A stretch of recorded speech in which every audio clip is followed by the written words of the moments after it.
안녕하십니까? 네, 안녕하십니까? 오늘은 세대적 진리 2강에 대해서 성경 공부를 해보겠습니다. 2강의 주제는 예언의 말씀. 성경의 영감과 일관성을 깨닫고 바른 해석과 적용의 원칙을 세우는 부분에 대해서 일단은 해보겠습니다. 자, 1강 복습을 하겠습니다. 1강은 우리가 지난주에 했듯이 세대적 진리와 분리의 원칙, 자, 세대주의의 핵심 개념, 성경의 인류 역사를 뚜렷한 세대별로 구분하여 이해하는 관점이고요. 그 다음에 하나님께서 각 시대마다 세상을 다스리시는 원리와 명령의 다름을 분별을 해야 된다. 이 부분을 공부했고요. 그 다음에 성경 공부의 대원칙, 디모데후서 2장 15절 기준으로 바르게 나누라. 창세기 1장에 5번씩 나누는 그 나눔에 하나님께서 이제 하나님은 모으시는 하나님이라기보다 나누시는 하나님이라 이것을 이제 기억하시고요. 그 다음에 예수님께서 나사렛 회당에서 이사야 61장 1절 2절 말씀을 읽으시면서 거기서 은혜의 해 초림까지만 읽고 책을 덮으셨어요. 그러니까 한 구절 안에서도 초림과 재림 사이에 존재하는 2000년의 시간이 있음을 우리는 이 세대적 진리를 통해서 이제 알 수 있고 배울 수 있다는 것입니다. 또 성경 전체의 관통 주제는요, 구원도 중요하고 죄의 문제도 중요하고 십자가나 여러 가지도 중요하지만 성경의 근본적인 목적은 오직 왕국, 이것이 진짜 주제다. 자, 그 예로 다니엘서와 요한계시록에 보여주는 최종 목적지, 영원히 이어지는 하나님의 통치권이라 이 부분에 대해서 지난주에 공부를 했습니다. 그리고 말씀의 새 부류 수신자, 고린도전서 10장 32절을 기반으로 유대인, 이방인, 하나님의 교회, 요 세 부분을 우리가 유대인에게 말씀하실 때는 유대인으로 말씀하셨고 하나님께서 이방인에게 말씀하실 때는 이방인에게 말씀하셨고 그 다음에 하나님의 교회에 대해서 말씀할 때는 하나님의 교회로 말씀하셨기 때문에 이것을 누구에게 말씀하셨는가가 가장 중요한 문제거든요. 그래서 지금 이 시대는 이 모든 것을 뭉뚱그려서 오직 개신교가 그것을 모든 걸 다 받았다 하고 카톨릭은 카톨릭대로 그것을 다 받았다 하고 또 이단 사이비 종교들은 전부 이스라엘의 복을 자기들이 받았다고 이렇게 생각을 하기 때문에 나누질 않아요. 자, 그런데 우리가 아시다시피 여러분들이 신약과 구약이 있습니다. 신약과 구약을 가르는 진짜 기준이 뭐냐면 히브리서 9장 16절에서 17절까지 이제 그것이 기준인데 거기에는 유언 언약이라고 있어요. 그래서 유언 언약이라는 것은 반드시 그 유언한 사람이 죽어야만 이제 그것이 이제 실효가 되는 그때부터 효력이 발생하는 것이기 때문에 예수님께서 십자가에서 달려 돌아가시면서 피를 흘리시는 그때부터 신약이다. 이 부분을 우리가 이제 지난주 시간에 배웠습니다. 그래서 사복음서의 위치는요, 예수 그리스도의 피 흘리심과 죽음 이전에 속함으로 내용상 거의 대부분이 구약입니다. 거의 대부분이. 하지만 마지막에 십자가에서 달려 돌아가시는 마태복음 27장 이후에는 이제 그때부터 신약이 시작된다는 사실을 여러분들이 이제 아시고, 이게 지난주에 있던 공부에 대한 복습입니다. 자, 오늘은 성경이 이제 어떻게 구성이 되고 어떻게 쓰여진지에 대해서 좀 자세하게 공부를 좀 해보겠습니다. 성경의 기록자 구성. 대략 40여 명이 이제 성경의 저자라고 이렇게 기록이 돼 있습니다. 그 중에는 이제 왕과 왕자, 다윗과 솔로몬은 왕이었죠. 모세는 이집트 왕자였습니다. 그 다음에 정치 및 율법가, 다니엘과 느헤미야는 정치가에 속합니다. 그리고 바울은 율법의 엘리트였습니다. 그리고 종교 지도자는 에스라, 그 다음에 예언자는 이사야, 예레미야, 에스겔, 스가랴 등등, 기타 등등 여러분들이 더 계시죠. 그 다음에 이제 전문직이라고 하면은 누가는 의사, 이제 마태는 전문직인 좀 뭐하지만 이제 그 세금 착취하는 로마의 세금 일종의 세무사거든요. 그런 부분들이 있고, 그 다음에 일반 평민은 아모스, 그 다음에 베드로, 야고보 등등 이제 이렇게 나뉘어져 있습니다. 그래서 시대가 대략 한 2000년 정도 차이가 나고요.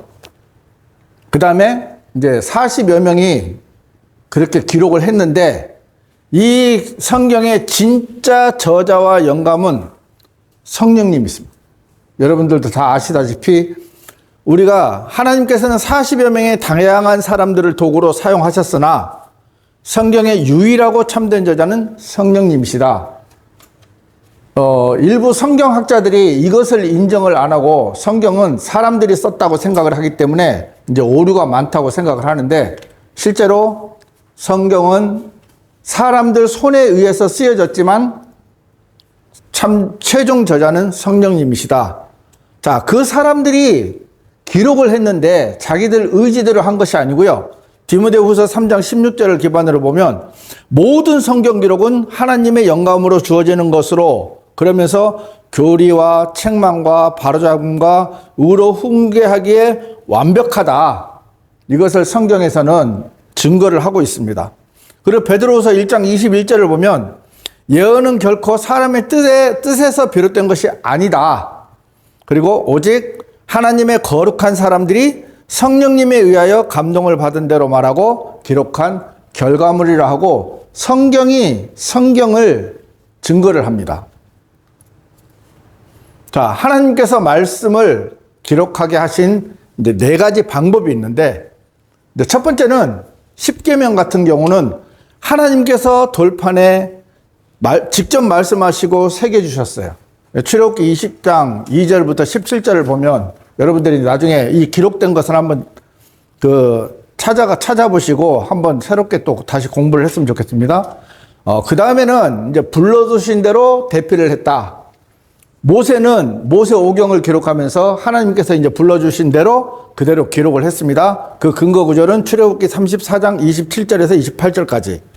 그 다음에 예레미야는 서기관 바룩을 통해서 예레미야가 받은 말씀을 입을 통해서 말을 하면 그 바룩이 이제 그것을 기록을 했어요. 그게 이제 예레미야 36장 4절을 기반으로 그 말씀이 이제 증거가 됩니다. 원본만 영감을 받았다고 주장하는 사람들 중에 이제 이거 같은 경우는, 자, 예레미야가 분명히 서기관 바룩을 통해서 대피를 받은 적이 있어요. 하지만 이것을 왕에게 보여주니까 왕이 어떻게 했죠? 그것을 불태워버렸거든요. 자, 그러면 원어가 손실이 됐어요. 그럼 원어만 영감을 받았다고 주장하는 사람들은 그 성경 자체는 의미가 없는 거예요. 하지만 그 다음에 다시 같은 말씀을 예레미야에게 또 말씀하셔서 또 다시 기록이 돼 있거든요. 일종의 말하면 그거는 복사본입니다. 그렇죠?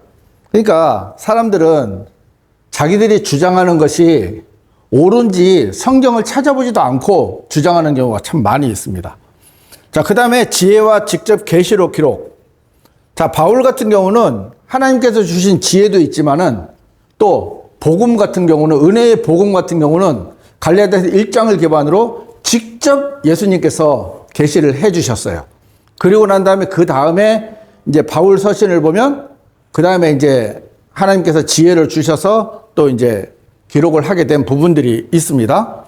자, 4번째는 직접 목격하고 기록한 경우. 이거는 대표적으로 요한계시록이죠. 요한이 셋째 하늘로 올라가서 이후에 있을 일들을 이제 보고 기록한 것인데, 이것은 이제 근거 기록은 요한일서 1장 1절을 기반으로 이제 이야기를 하고 계십니다. 그래서 총 4가지 방법으로 성경은 기록되어 있고 40여 명의 저자들을 통해서 대략 2000년의 기간을 두고 이제 기록이 됐다. 이제 이 부분들은 좀 여러분들이 기억을 하시고요. 다른 분들에게 또 알려주실 때 좀 말씀을 해주시면 참 좋은 부분입니다. 자, 성경은 굉장히 방대합니다. 자, 이 기록 기간이 무려 2000년이에요. 2000년. 여러분, 말이 2000년이지 2000년 동안 40여 명이 기록을 했습니다. 가장 오래된 책은 욥기가 BC 1900년경으로 추측이 하고 있고요. 그 다음에 가장 이제 최근에 최근이라고 해야 되나? 마지막에 이제 기록된 책은 요한계시록 AD 91년에서 96년경이고, 자, 성경은 여러분들이 아시다시피 구약은 39권, 신약은 27권. 그렇죠? 그래서 총 66권이 이제 기록이 돼 있다. 기록이 돼서 보관이 돼 있습니다. 그래서 참 엄청난 기간 동안 했는데, 이것이 어떤 사람들은 그런 얘기를 해요. 시대가 다르기 때문에 우리는 이 말씀을 적용을 할 수가 없다. 이런 사람들도 있거든요. 제가 어렸을 때 교회를 다니면서 그런 얘기를 했어요. 하나님이 예전에 기록을 해놨기 때문에 요즘 시대에, 그러니까 그때가 한 80년대 됐을 겁니다. 그러니까 뭐 한 2000년이 지났기 때문에 아마 하나님께서 이 언어를 옛날 언어로 해놔서 우리는 그것을 그대로 따라갈 필요가 없다라고 어느 전도사님이 얘기한 걸 제가 지금도 기억을 하고 있어요. 그때는 그게 이제 맞다고 생각을 한 거예요. 하지만 그것은 하나님의 전지전능하시는 그 부분을 놓치고 있는 것입니다. 자, 성경의 놀라운 일관성, 절대적 예언. 우리는 이 부분만 놓고 보더라도요, 성경은 사람이 기록한 건 맞지만 절대로 사람의 지혜나 지식으로 쓰여진 것이 아니라는 것을 증거를 합니다. 예를 들면 우리가 어느 책을 쓰더라도, 가령 여기 계신 분들이 각자가 책을 쓰더라도 아마 몇십 년 동안 쭉 혼자서 쓸 수는 있어요. 그리고 처음 책이 기록된 대로 쭉 연결을 해서 쓸 수가 있겠죠. 자, 그래도 예를 들어서 한 40년 전에 글을 써놓고 지금 다시 본다면 또 고쳐야 될 게 많겠죠. 자, 그 사람은 아무리 완벽하게 해놔도, 제가 옛날에 편지를 참 많이 썼는데 편지는 절대로 연습하면 안 됩니다. 왜 그런지 아마 편지를 써보신 분은 아시겠지만 편지를 써놓고 다시 읽어보면 고쳐야 될 게 또 나오기 때문에 저는 편지를 쓰면서 한 번도 연습을 해본 적이 없어요. 왜? 불완전하거든요. 하지만 하나님께서는 2000년이라는 기나긴 시간 동안, 그것도 왕도 있고 어부도 있고 목부도 있고 의사도 있고 제각각 전부 다른 사람들이 기록을 해놨는데 이것이 일관된다는 거예요. 처음부터 끝까지 연결이 된다는 거예요.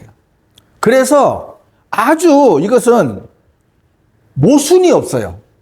물론 잘못 번역되거나 일부러 오역을 한 성경들은 뭐 잘못된 것이 많이 있겠지만, 하나님께서 최종 권위로 보존하시는 저희들이 믿고 있는 영어 킹제임스 성경은 오류가 없다. 그리고 2000년 동안 남고 40명이 넘는 사람들이 그 많은 시간 동안을 했지만 단 하나의 오류가 나타나지 않고 일관된다. 이 부분을 보면은 우리는 사람은 절대로 저자가 될 수 없다. 단 대필한 거죠. 성령님께서 절대적으로 저자이신 것을 증거하는 증거입니다. 자, 그리고 성경에는요, 한 남자, 예수 그리스도죠. 이분에 대한 예언이 한 800여 가지가 된다 하더라고요. 뭐 이것을 다 찾아볼 수는 없겠지만 성경에 오래 연구하신 분들이 800여 가지를 예수 그리스도를 이제 예언을 하셨는데, 자, 그 중에 성취된 예언은 300여 가지랍니다. 이것이 예수 그리스도의 초림 때 이미 글자 그대로 장소와 상황까지 완벽하게 성취가 됐다. 그리고 남아있는 500여 가지 예언이 있는데 이 부분은 예수님이 다시 오셔서 온전히 성취하실 이제 재림 때, 그러니까 공중 재림부터죠. 공중 재림부터 마지막 천년왕국 끝날 때까지의 이제 예언이 한 500여 가지가 이제 남아 있는데, 여러분 생각을 한번 해보세요. 뭐 한두 가지, 서너 가지, 뭐 많으면 10가지. 이것이 예언이 이제 막상 성취가 된 것도 대단한데 800가지가 예언이 돼서 300가지가 예언이 끝나고 이제 500가지가 남았다고 하면 앞으로 남은 예언이 더 많잖아요. 그래, 이 부분들이 우리가 참 기대가 되는 거죠.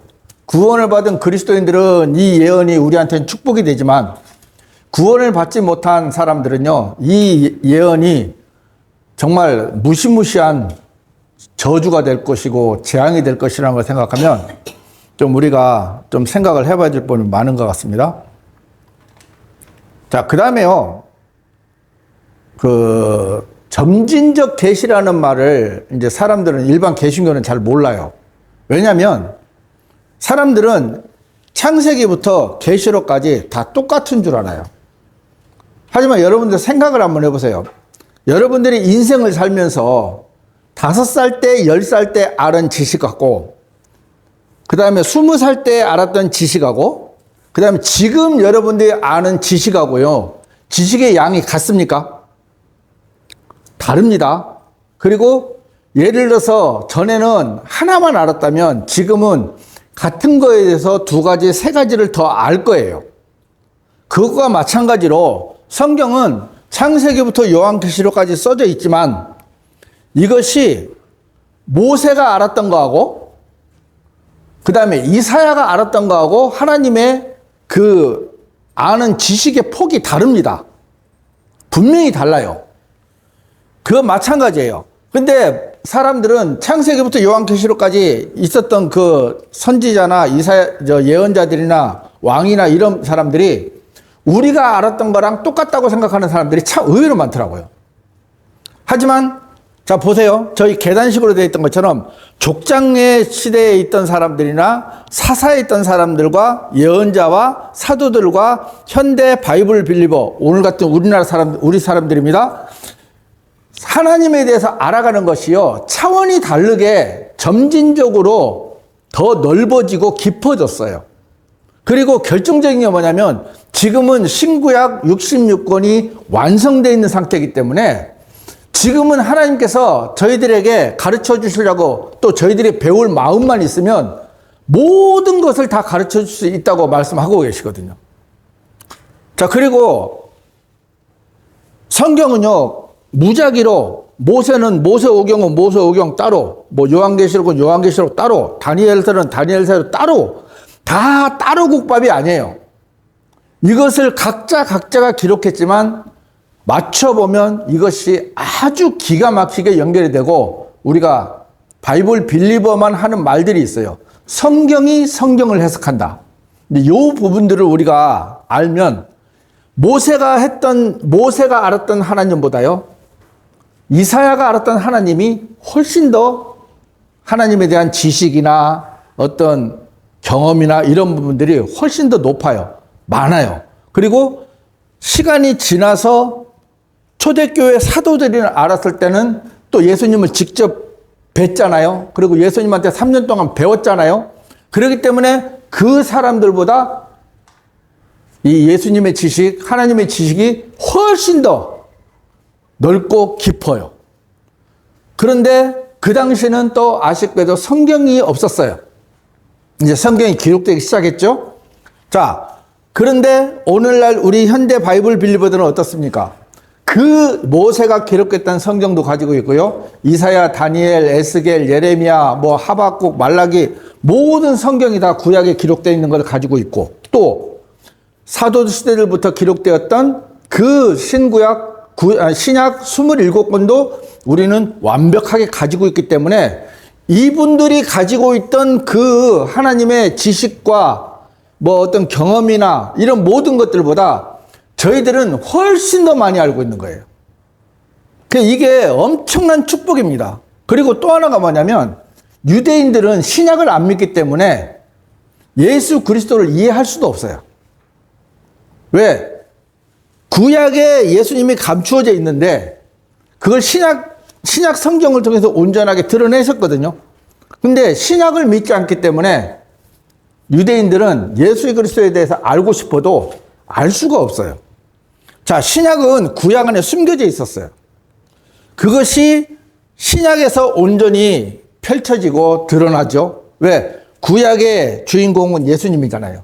그 예수님께서 신약에 오셔서 성육신 하시면서 또 사역을 하시면서 또 그 다음에 사도들과 여러 사람들에 의해서 성경이 기록이 되면서 신약 성경을 통해서 예수님은 완벽하게 드러나셨거든.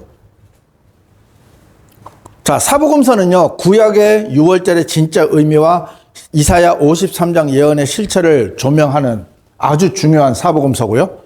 자, 히브리서 같은 경우는 레위기의 복잡한 율법. 우리가 레위기 읽으면 거의 잠오잖아요.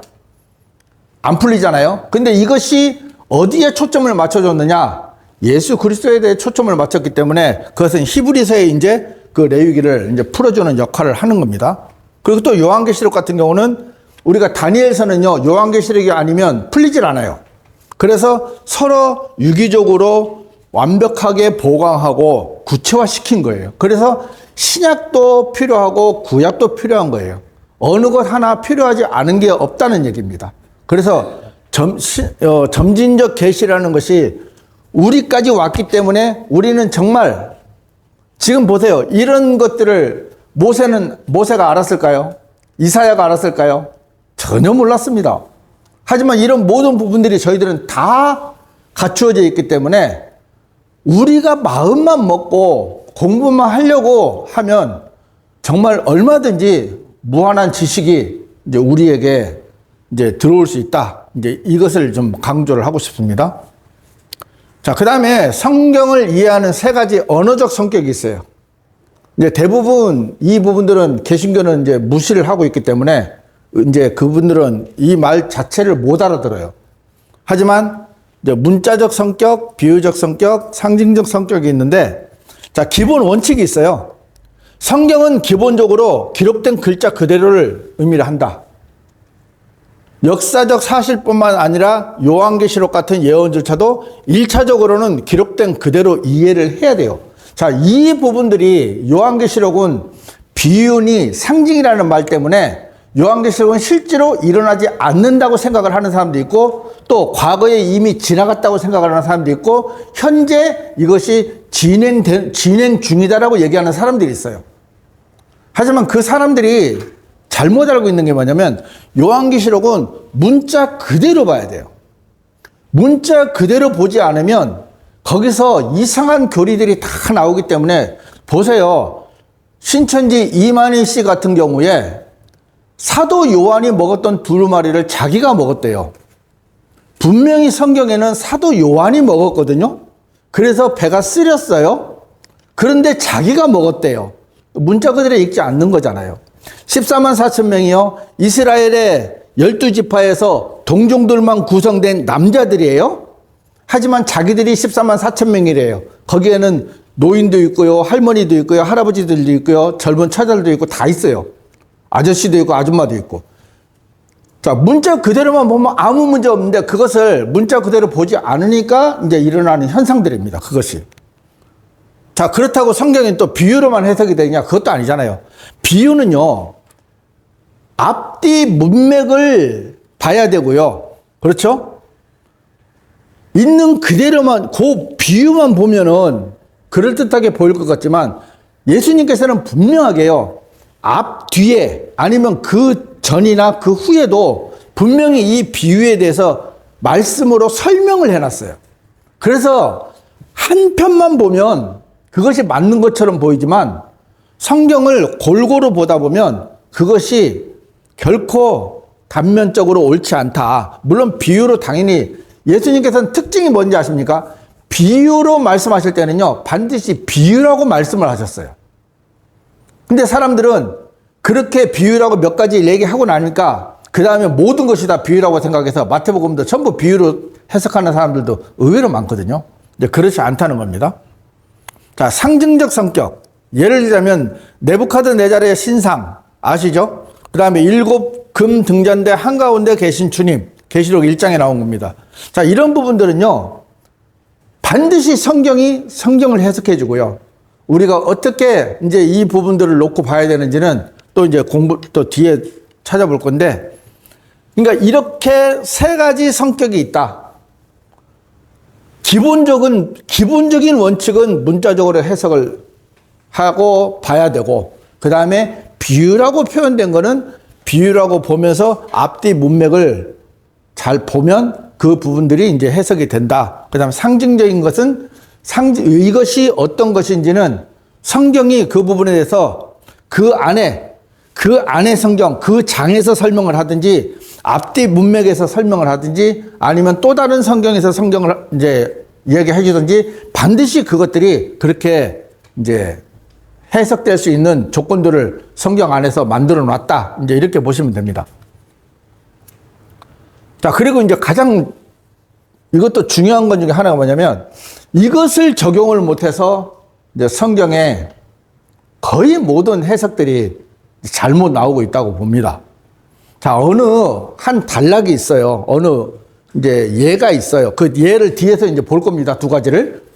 그런데 그것을 언약 신약이라는 것을 대비를 해서 모든 것들이 우리 지금 교회에 적용이 된다. 이제 이렇게 보는 거예요.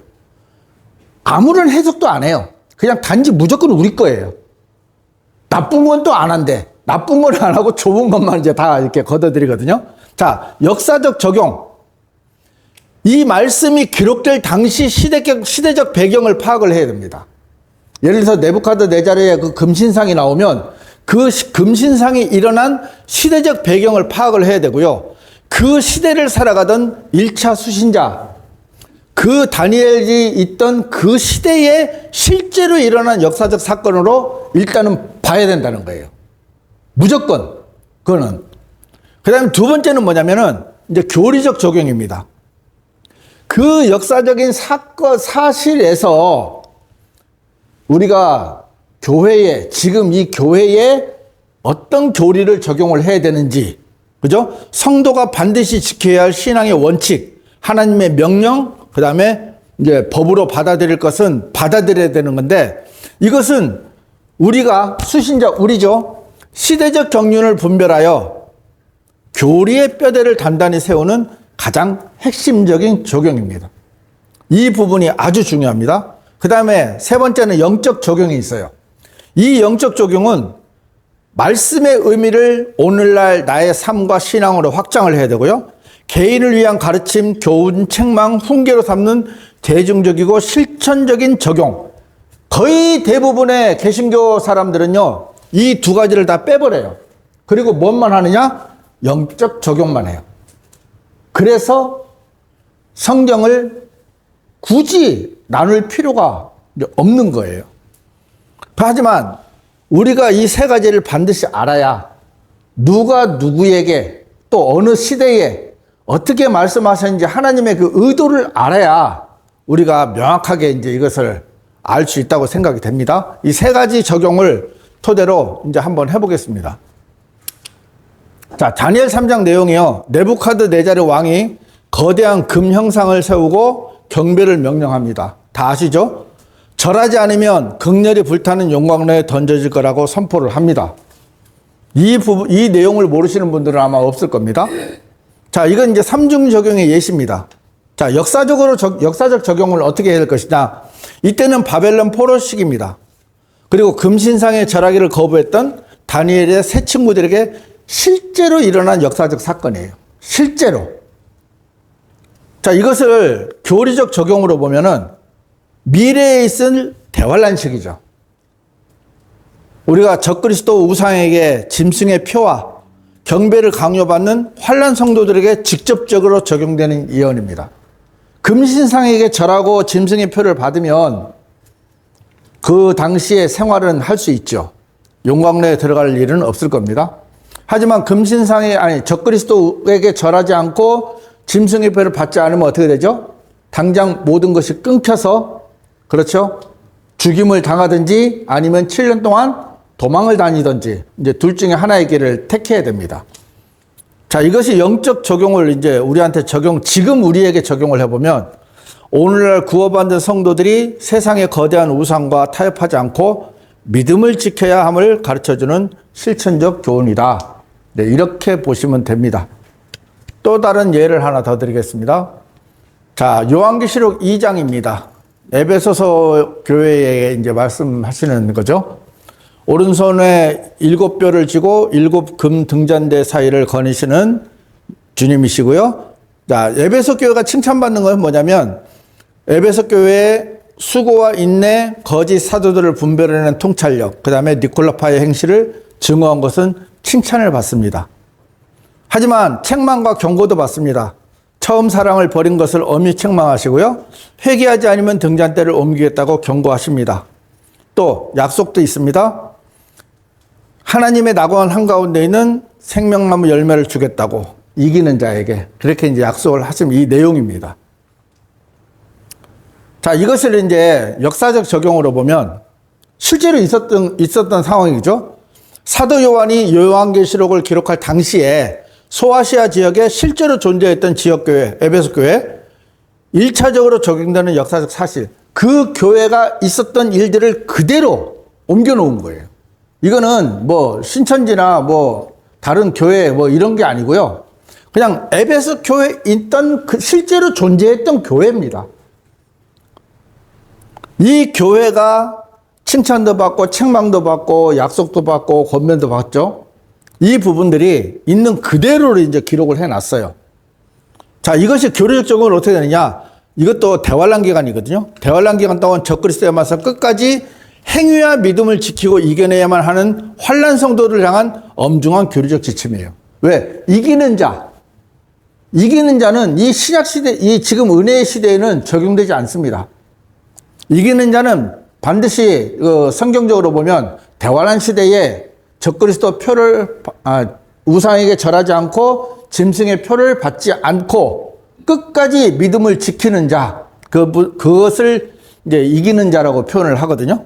그래서 교리적 적용은 대환란 시대에 적그리스도에 맞서 끝까지 행위와 믿음을 지키고 이겨내야만 하는 환난 성도들을 향한 엄중한 교리적 지침이다. 이렇게 보시고요. 영적 적용은요, 이제 시대적 예표로 역사적 초기 사도 시대 교회의 영적 상태를 대변하고요. 그 다음에 오늘날 우리에게 이제 개인적으로 교훈을 준다면 주님을 향한 첫사랑의 열정을 잊어버리고 형식만 남은 성도들을 향한 책망과 회개의 촉구다. 우리가 보통 보면 첫사랑을 잊어버렸다고 이제 저도 예전에 이제 그 부분을 놓고 참 마음을 이렇게 자꾸 돌이키고 하는데 우리는 수시로 이 첫사랑을 잊어버려요. 수시로 어떤 일만 생기면 주님을 원망하고요. 그렇죠? 좋을 때만 좋지.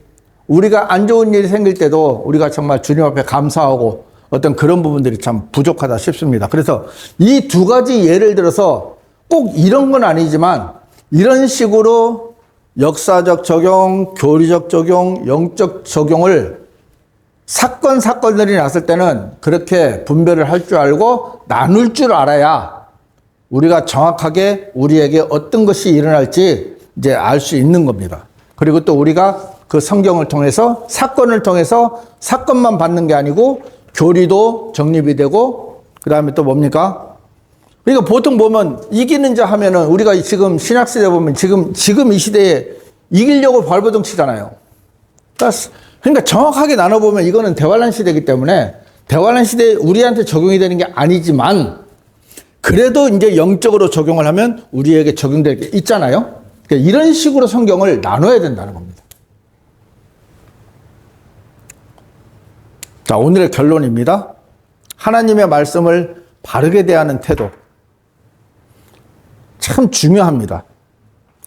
통일성과 목적성 신뢰. 성경은 성령님의 감동으로 기록된 완벽하게 일관된 책이다. 자의적으로 문맥을 무시하거나 쪼개 해석하는 오류를 범해서는 안 된다. 이것이 우리가 성경을 절대적으로 신뢰할 수 있는 내용 중에 하나거든요. 그러니까 성경을 신뢰하지 않으면 우리는 성경에 대한 불신을 갖게 되면 일단 성경을 안 믿어요. 성경을 못 믿어요. 대부분의 지금 개신교 다니는 사람들 특징이 뭐냐면요. 말씀의 은혜를 입는 사람들보다요.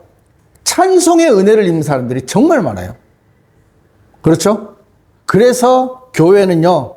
그 워십이라 하죠.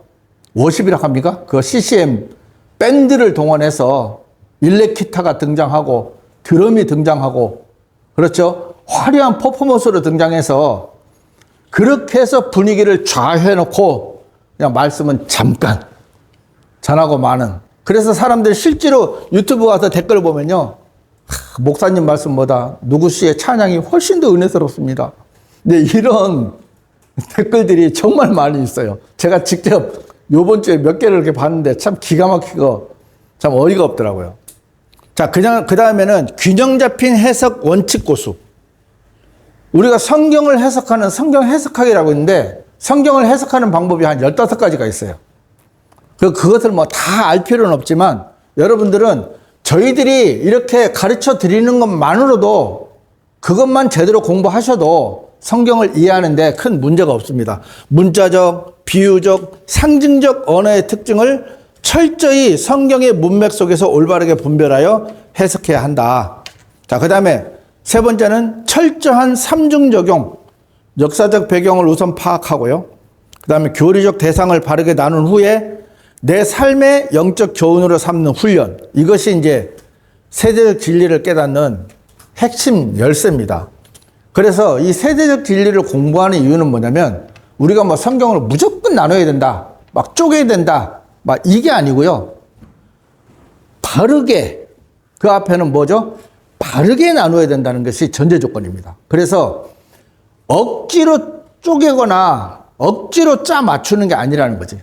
성경은 성경이 해석할 모든 것은 성경이 성경을 해석해 줍니다. 그래서 여러분들이 혹시 성경을 읽다가 의문이 난다, 아니면 성경을 공부하다가 아 이것은 왜 그럴까 해도요, 그것을 억지로 생각하지 마시라는 거예요. 그건 잠시 놔두고 그 다음에 다른 공부를 하다 보면 그 다음엔 저절로 그 부분들이 연결이 돼요.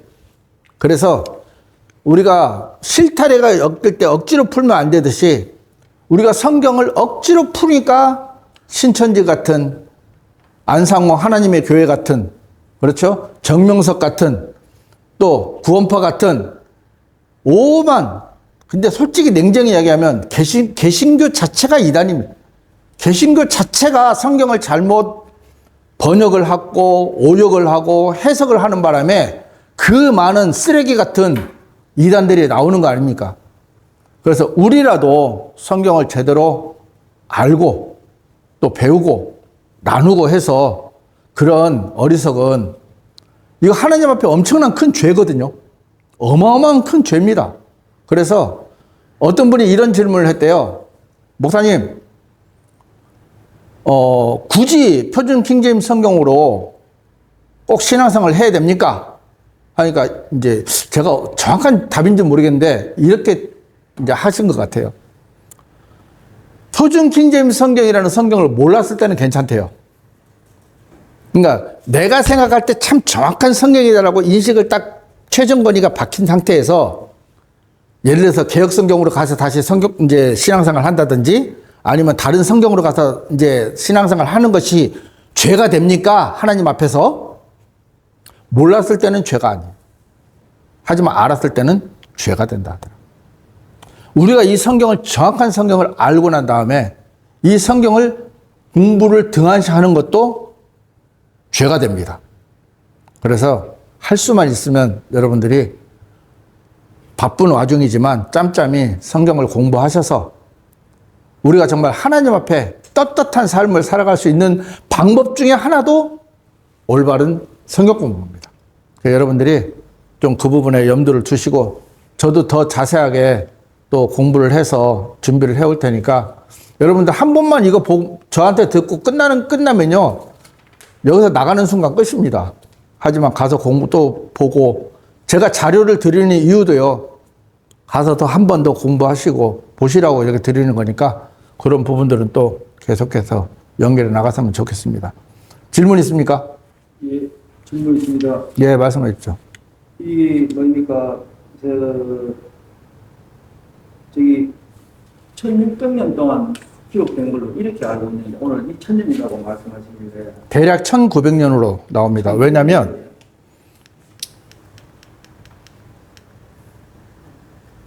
저는 1600년 동안 4명의 해자가 생겼기 때문에, 그러니까 그거는 이제 어떤 분한테 들으셨는지 모르겠지만, 자, 기록된 연대를 보면 알죠. BC 1900년. BC 1900년에 요한계시록이 기록된 것은 AD, BC 아닙니다. 네. AD 91년이기 때문에 여기서 100년이 추가가 되잖아요. 그럼 그러니까 2000년이다. 대략 2000년 정도. 그러니까 그거는 아까 몇 년이라 하셨어요? 1600년. 그러니까 1600년도 이제 이 욥기가 언제 기록된지 이게 사실 정확한 날짜는 아니에요. 정확한 건 아니에요. 그렇기 때문에 성경 학자들마다 다 달라요. 그래서 저도 말씀드리는 게 대략 1900년, 2000년 대략이라고 말씀드리지. 지금 그렇게 말씀하면은 요 100년하고 2000년 맞네. 네, 대략 2000년 정도 이렇게 된다고 보시면 됩니다. 그러니까 네, 그거는 예, 또 예, 우리 형님 저게 예수님께서 이제 그 예언 아니십니까? 예. 그 시대에 대한 예언이 야, 나는 생각에 한 10가지 정도는 안 되겠느냐 이런 생각인데 진짜 이거 800가지인데 그 중에서 300가지는 이미 성취되고 500가지 남았다는데 이거는 조금 좀 과장됐다는 이런 생각이 좀 들어요. 예. 내게 성경을 모른마다 아니고 그 가지수가 그렇게 많을 수가 있겠느냐 이런데 하나님의 이름이 몇 가지라고 생각하십니까? 하나님 이름은 많죠. 몇 가지 정도 생각하세요? 적어도 내 생각에 한 10가지는 안 되나. 48가지입니다. 그러니까 우리가 기존에 생각했던 어떤 성경 지식하고요. 실제로 정확하게 들어가서 보면요. 어마무지막합니다. 48가지. 예.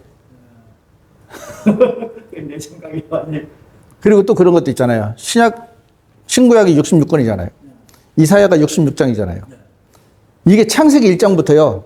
요한계시록까지 이 이사야서 안에서도 연결이 된대요. 전부 다. 각 권마다. 자, 그런 것도 일반 사람들은 전혀 모르는 거죠. 근데 그 세부적인 것을 또 연구해 보신 분이 또 있어요. 그러니까 우리가 생각하는 성경의 어떤 그런 부분하고 실제로 알아가면 알아갈수록요. 어마어마하게 많은 그러니까 하늘을 두루마리 삼고 바다를 먹물 삼아도 다 기록할 수 없다는 것이 이 성경이에요. 아니, 800가지라 하니까 너무 진짜 어마하네. 그러니까 나중에 그거는 한번 보시면 알 겁니다. 그리고 우리가 휴거되고 나서 세 잔을 올라가면요. 우리는 완벽하게 다 알거든요, 그때는. 그때는 완벽하게 다 알아요. 그러니까 그때는 우리가 성경에 대해서 궁금할 필요도 없고 모든 것이 다 이해되니까. 그래서 성경을 공부하고 연구하는 게 중요하다. 이 부분들을. 그러니까 우리가 알고 있는 거는 형제님 말씀하셨듯이 예언이 열 몇 가지, 스물 몇 가지. 그러니까 좀 나쁜 말로 말하면 얄팍한 지식이잖아요.